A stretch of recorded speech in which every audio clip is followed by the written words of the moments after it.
పెద్ద కొడుకు విష్ణు ఎంత వెదవైనా వాడి మీద కోట్లు తగిలేసినా ఒక్క మాట కూడా అనలే. కాలేజీ స్కూల్ నుంచి వచ్చే ఆదాయం మొత్తం విష్ణు సినిమాల కోసం ఖర్చు చేసి అట్ట ఫ్లాప్లు తీసినా ఎందుకు ఏమిటి అని అడగలేదు. ప్రతి సందర్భంలో చిన్న కొడుకు మీద కంటే పెద్ద కొడుకు పైనే ప్రేమ చూపిస్తుంటే ఏ రోజు అడగలేదు. తల్లి సైతం విష్ణు లక్ష్మిల మీద తన మీద కంటే వారి మీదే ఎక్కువ ప్రేమ కురిపించినా వాళ్ళు అమ్మకున్న అలాగే సొంతం అనుకున్నారు. ఏ రోజు ఆస్తి అని తండ్రిని అడిగింది లేదు. విద్యా సంస్థలు ఇతర వ్యాపారాల్లో విష్ణు మొత్తం తానే అన్నట్టు పెత్తనం చేస్తున్నా ఏ రోజు ఏ ఒక్క మాట అనలేదు. విష్ణు అంటే చీదరించుకునే ఇండస్ట్రీ మాలక్ష్యంలో పోటీ చేస్తే ఎలా గెలిచాడో మంచు మనోజ్ అనే ఒక్క మంచోడి వల్ల. అదే కదా నిజం.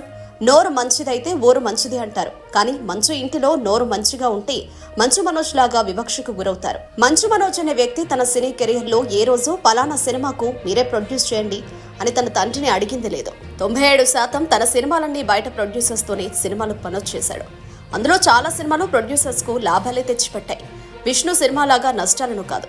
యాక్టింగ్ రాని విష్ణు మీద 100 కోట్లు ఖర్చు పెట్టి నష్టపోవడం కంటే వారసత్వాన్ని ముందుకు తీసుకెళ్లే సామర్థ్యం ఉన్న చిన్న కొడుకు మనోజ్ మీద దృష్టి సారించి ఉంటే మనోజ్ అనే వ్యక్తి ఈ రోజు టాలీవుడ్ లో టాప్ 10 హీరోల్లో ఒక్కరిగా నిలిచేవాడు. కానీ ఏ రోజు నాన్న నుంచి ఆ తోడ్పాటు అందలేదే అని బాధపడలేదు మనోజ్.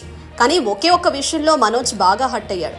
దానివల్ల ఈ రోజు ఎన్ని గొడవలు అవుతున్నాయి. గత 2-3 సంవత్సరాలుగా విష్ణు చేస్తున్న ఆగడాలు భరించలేని స్థాయికి చేరుకున్నాయి.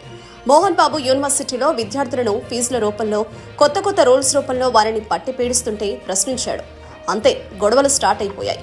విష్ణు తన ఫ్లాప్ సినిమాల కోసం స్టూడెంట్స్ నుంచి డబ్బులు వసూలు చేయడం అనేది మనోజ్కు ఏమాత్రం నచ్చక మేనేజ్మెంట్ విషయంలో ఇన్వాల్వ్ అయి విషయాలు తెలుసుకుంటున్నా నిలదీస్తుంటే భరించలేని విష్ణు తండ్రిని మనోజ్ మీద కూసుకొలిపాడు. లేనిపోనివి చెప్పి చిన్న కొడుకంటే కానీకుండా చేశాడు. తండ్రికి ఈ విషయాలు అన్ని చెప్పి విష్ణు నిజస్వరూపాన్ని ఎంత బయట పెట్టాలని ప్రయత్నం చేసినా మనోజ్ సఫలం కాలేక ఈ రోజు తన తండ్రి చేత నిర్దాక్షిణ్యంగా దెబ్బలు తినవలసి వస్తోంది. ఇదే నిజం.